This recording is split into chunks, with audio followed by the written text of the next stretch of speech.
Just now, he of course joined Dan Dickerson for that yesterday. Bobby, how tense were you in the ninth inning? We've been talking about this with the listeners. What was it like for you? I was less than comfortable, Doug.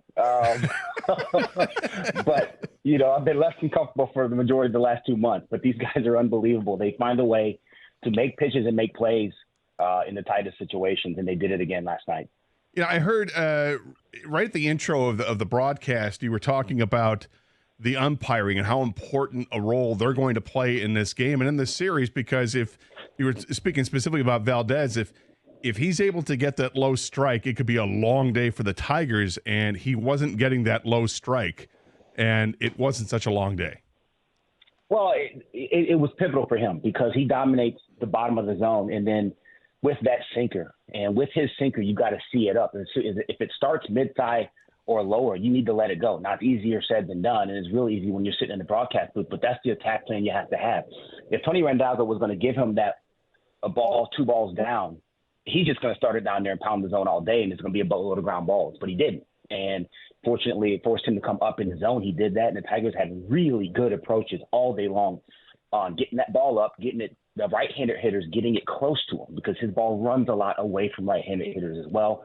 They got it up, they got it close to them, and allowed for that run to take over, and they stayed in the middle of the field, and it was a real treat to watch. The other thing you guys talked about in the pregame, and it absolutely happened, was getting runners on the base pass, creating havoc that way, putting pressure on the Astros, and having a patient approach at the plate. It's exactly what happened. The Tigers didn't go 1, 2, 3 at the entire game.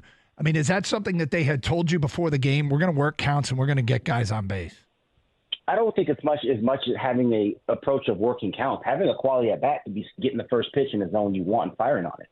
I think the definition of a quality at bat is a little bit nebulous, but you kind of know it when you see it. And so those guys, and this has really been the genesis of this team. As soon as they made the move to bring all the young guys up, you see over time the quality of the at bats just really increase and just more of them each and every game. And then as far as running the bases goes, that's what these guys have done during this same stretch. They have run the bases, 2 base advances. They're at the top of the league, going first to third, top of the league. So, I mean, it's just getting guys on and creating traffic. Robert Valdez does such a good job of keeping guys off the bases that he doesn't deal with a boatload of traffic out there.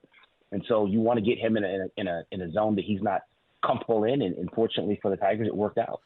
In this series, I mean, it feels like you can't find 2 teams that are further apart from each other when in terms of experience in the postseason. Houston's got boatloads of it. The Tigers have none of it other than like Matt Vierling. Because it's only a 3-game series, does it actually play to the advantage of the Tigers because they can't get caught up on all this? It's so quick. It could be done so quickly that really relying on, having a Game 7 experience, it doesn't even come into play. Scott, that's a fair point. I think it has more to do with the makeup of the guys on this team. I don't think they care.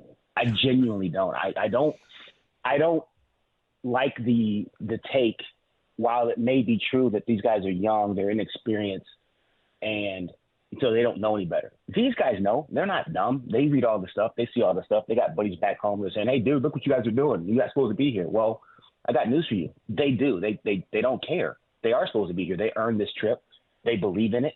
They believe in each other. And, you guys have all been around teams that once that rock of belief starts rolling downhill, man, watch out. So Bobby Scales joining us here on 97.1 A Ticket. I want to lean on 2 things, 2 positions you've held in your career, post-player, and maybe bring some insight into what the Tigers have done. I want to start when you were with the Angels. You were the director of player development. What can you say about player development right now? Because they are taking guys whose ERAs are in the 7s in the minor leagues and they're below 3 in the majors. How does that happen? Well, so there's a couple pieces to this. Number one, the belief that any player can get better to the last day they're playing, regardless of what the age they are. You have to believe that if you operate in the player development space. You have to believe that if you're a major league coach, especially in today's game, where today's game is much younger than it's ever been. You're getting guys who are not far along in their career. You're getting them at the major league level a lot earlier. So the idea that more development has to happen at the major league level is that's not just the Tigers. That's everywhere in the big leagues. I think the second piece to that is that the staff has done such a good job of figuring out, okay, And when I say staff, I'm talking collective staff from the major league staff, Chris Fetter, down to Gabe Rivas, who's director of pitching, all the way down to minor leagues. Let's get guys, let's figure out what they're good at and make that a superpower. And, sometimes the reason some of those minor league ERAs aren't very good is because you can go out there and you're working on a specific thing. You're working on a specific pitch. You're working on a specific objective in that outing. You might get whacked.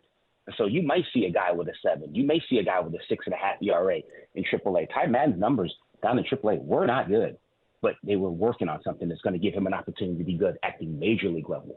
And if you look at the back half of the year in AAA, he was very good and he was very effective. And that's because he changed the arsenal up a little bit and changed a couple of grips on his pitching. That's made all the difference in the world. So you kind of have to throw out, to a certain degree, minor league numbers without context, without proper context being given to him. Second thing is, after you worked in player development, we were on the field with the Pirates as an assistant fielding coordinator, which brings me to where Spencer Torkelson was with 2 outs in the 9th inning. He was in the perfect place, and sometimes that's luck, and sometimes it's by design. As a guy who worked in fielding, was it by design, or was it just, hey, one of those baseball things?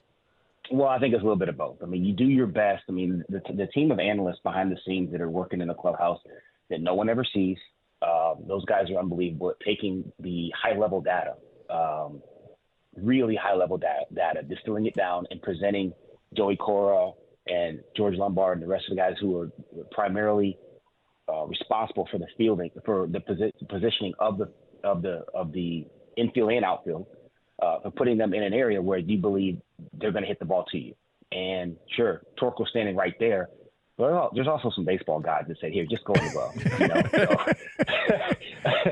So, but the Tigers take a lot of pride in that. They've been very good at that over the course of the last few years, having their guys closer to where the ball is hit than most teams. They're at the top, certainly in the top 10, I think in the top 5 of that as well. And so, yeah, there's a little bit of both. I mean, there's some dumb luck never hurts the cause either. Let's just be honest.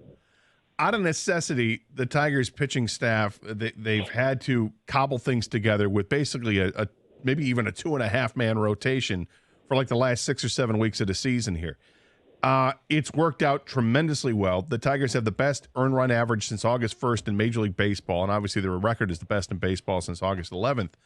Is this sustainable for the future? Are other teams going to try to emulate what the Tigers have done? Is this the evolution of baseball with pitch counts and everything else, that you're just going to go with the staff in a different way than what's been traditional with 5 starters?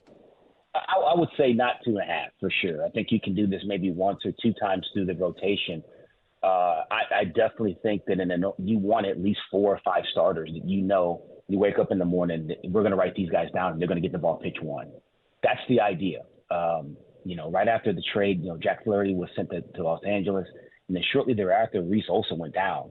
And so you really only had Scuba and Montero in the rotation at that point. So the question is, okay, how can we get creative here, and how can we deploy our assets in a way that's going to give us the best opportunity to navigate this game? And this was the answer. You've seen this done in short stints prior with teams like Oakland, with teams like Tampa, and other teams have tried this too. The opener is not a new concept. I think the opener in volume like this, just quite frankly, out of absolute necessity, there's some strategic advantage too, but out of necessity, is something that I don't know that this is sustainable long term. Over the course of 162 games, I don't believe this is sustainable.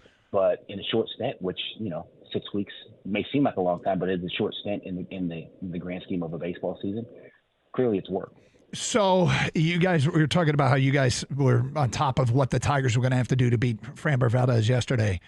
What about today? What are things we should be looking for today? Well, interestingly enough, Hunter Brown, Wayne State kid, and shout out to Wayne State, shout out to our friend Coach Ryan Kelly over there running a great program. Yes, sir. He's similar. He's different. He's similar. He's going to do, obviously he's right-handed, but he has a very different arm angle than Framber Valdez. Framber Valdez was low 3/4. The ball kind of ran more than it actually sank. But Hunter Brown, since about mid-season, or actually since a little bit before the All-Star break, they gave him back his 2-seam fastball. He throws from a very high arm angle, and the problem he was having with his 4-seam fastball was just getting absolutely tattooed all over the yard. And they had to do something to figure out a way to get him get the ball on the ground for one thing, and also create some more swing and miss.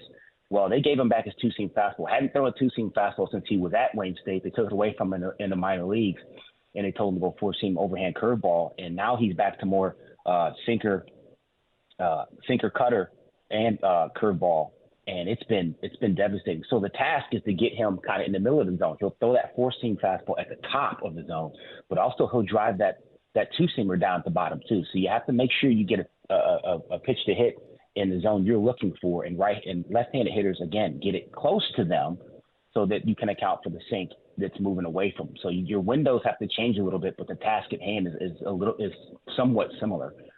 You're going to see a very left-hand heavy lineup facing a right-handed pitcher is different from the lineup that you saw yesterday with Valdez being left-handed as well.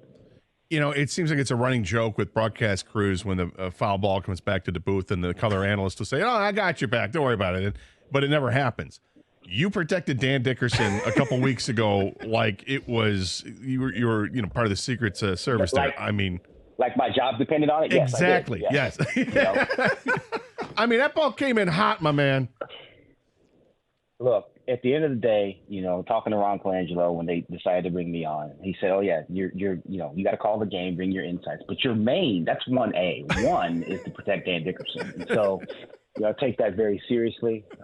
No, in all seriousness, I was really trying. If you go back and look at it, I was kind of just getting out of the way, and honest to God, my hand just went up. I just went up, and the ball stuck to my left hand. And so, I played it off like I knew exactly what I was doing, but that was more just straight reaction. It was awesome. And I bet you got more comments on that than maybe anything you said all season long. The funny part is I go down in the clubhouse the next day for, the standard media stuff, and Torque came up to me, McKinstry came up to me, Tyler Holton came up to me. I was like, dang, man, I didn't expect all this, but I'll take it. Hey, great job, Bobby. We'll be listening today. I know a lot of people will be listening with these afternoon games, and hopefully we got a series with Cleveland to preview as well. I hope you're right. I like the Tigers' chances. The guys are playing well, and they're up for it. Bobby Scales from the Tiger Radio Network joining us here on Karsch and Anderson on 97.1 The Ticket.